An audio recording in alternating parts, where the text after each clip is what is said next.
If you had the chance to travel to space, what spacecraft would you choose? Would you trust your life to Boeing Starliner, despite its controversies? Or would you feel safer aboard SpaceX's Dragon, known for its reliability and successful track record? Today, we dive into why even seasoned astronauts are hesitant to fly on Starliner. Welcome to this episode, where we uncover the latest developments in space exploration and delve deep into the ongoing issues surrounding Boeing's troubled spacecraft. On Tuesday, June 18, NASA and Boeing leadership held a crucial teleconference to discuss the status of the agency's Boeing crew flight test. They provided detailed pre-departure information as teams prepared to return NASA astronauts Butch Wilmore and Suni Williams to Earth from the International Space Station. The current tension mainly arises from two significant hardware issues that Starliner has been grappling with: 5 separate helium leaks and the failure of 5 out of 28 reaction control system thrusters. Engineers from NASA and Boeing are still studying these problems, and on Saturday, during the thruster firing test, they had the opportunity to examine both issues more closely. Discussing the 5th leak, they mentioned it was a very small one detected after docking.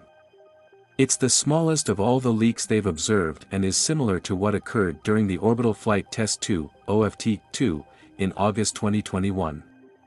After the failed first attempt, Starliner joined the second orbital flight test but was halted late in the countdown due to unexpected valve position indications in the propulsion system. The valves had been corroded by moisture, which interacted with the propellant, but the source of the moisture was unclear. The OFT-2 mission eventually took place on May 19, 2022, when the vehicle successfully docked with the ISS and returned, but its thrusters failed during the orbital insertion burn and docking. Despite applying 2 small software fixes, the root cause remained unresolved. The thruster system encountered trouble again during the first crew flight test, and it's uncertain if the issue can be completely resolved at this time. During the hot fire test on Saturday, they isolated the helium manifolds and observed the leak rates. For instance, the port helium manifold 2 or the P2D2 flange leak initially measured 11.5 standard cubic centimeters per minute. After closing the isolation valves and conducting the hot fire test, the rate reduced to 5.6, effectively halving. This gave engineers confidence in the large helium reserves, up to 7 hours, with a 70-hour margin to reach the deorbit burn. The reaction control system thrusters also appeared normal throughout the tests. They even used the Canadarm to inspect the thrusters before the hot fire test, and everything looked nominal. But how about you? Do you think everything is going smoothly as they confidently announced? Let me know in the comments. If you find this useful, please share, like, and subscribe. Your support is a huge motivation for us to release more quality videos in the future. Now, let's dive deeper into the teleconference insights and understand the broader implications for NASA and Boeing. NASA expressed caution regarding Starliner's crewed flight test as it's their first attempt with humans aboard. The entire team has been focused on understanding the intricacies of what's happening with this vehicle. However, this does not mean they are confident about Starliner 1, also known as Post-Certification Mission 1, PCM-1. Boeing Starliner 1 is planned to be the first operational crewed mission of the Boeing Starliner to the ISS as part of the Commercial Crew Program. It will be the 4th orbital flight mission of the Starliner overall, scheduled to launch no earlier than early 2025, transporting members of a future ISS expedition. This timing coincides with the Crew 10 mission, NASA's 10th operational flight on Dragon, presenting a choice between SpaceX Dragon and Boeing Starliner for this slot. The answer seems obvious. Astronauts themselves are reluctant to risk their lives on this troubled vehicle, especially since this marks its first operational flight. Even a Russian cosmonaut is not expected to be on board, as Roscosmos has stated they do not want to put Russian cosmonauts on Starliner until it has flown successful commercial crew program flights. In 2022, Joel Montalbano, the manager of NASA's International Space Station program, revealed a Russian-US agreement on integrated space missions. According to him, after the Boeing crew flight test, the agency would update the agreement and work with Russian colleagues to have integrated crews on all missions.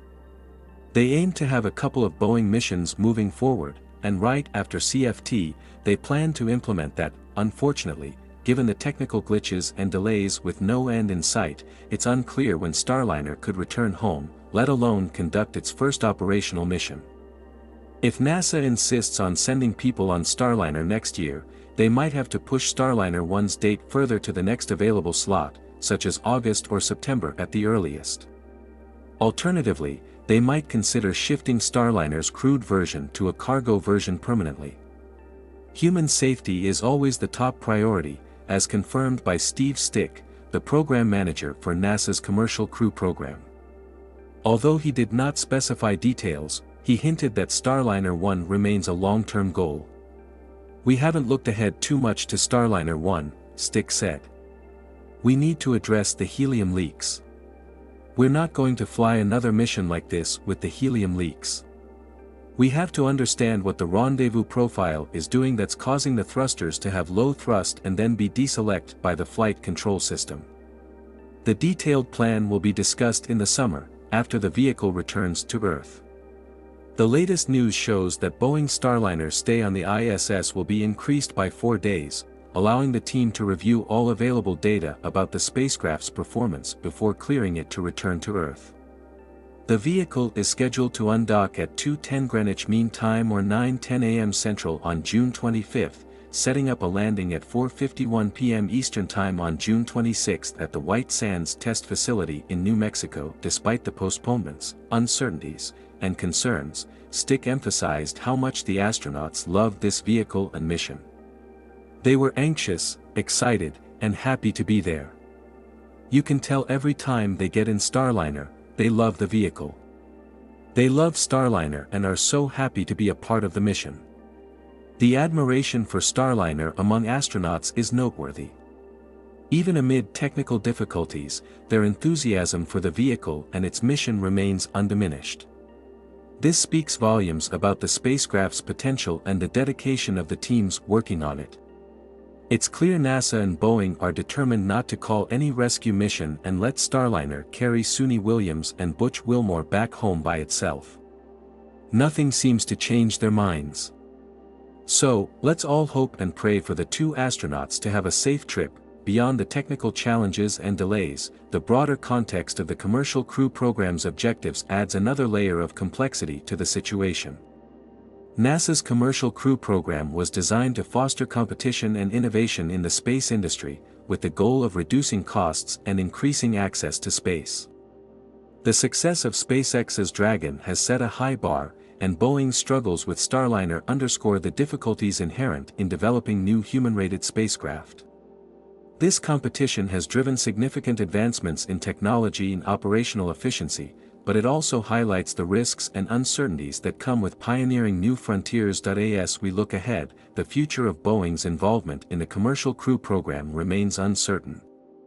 Will they overcome these challenges and successfully launch their first operational crewed mission? Or will NASA and other stakeholders lose patience and shift their focus entirely to SpaceX and other emerging players in the space industry? Only time will tell. For now, the immediate priority is ensuring the safe return of astronauts Suni Williams and Butch Wilmore. The extended stay on the ISS provides an opportunity to gather crucial data and insights, which will inform future decisions and strategies. It's a pivotal moment for Boeing, NASA, and the entire space exploration community. That wraps it up for today's episode. Thank you for watching, and we look forward to seeing you next time. Remember to share, like, and subscribe to stay updated on all the latest developments in space exploration. Your support is invaluable as we continue to bring you high-quality content and in-depth analysis of the stories that shape our understanding of the cosmos. Stay tuned and stay curious.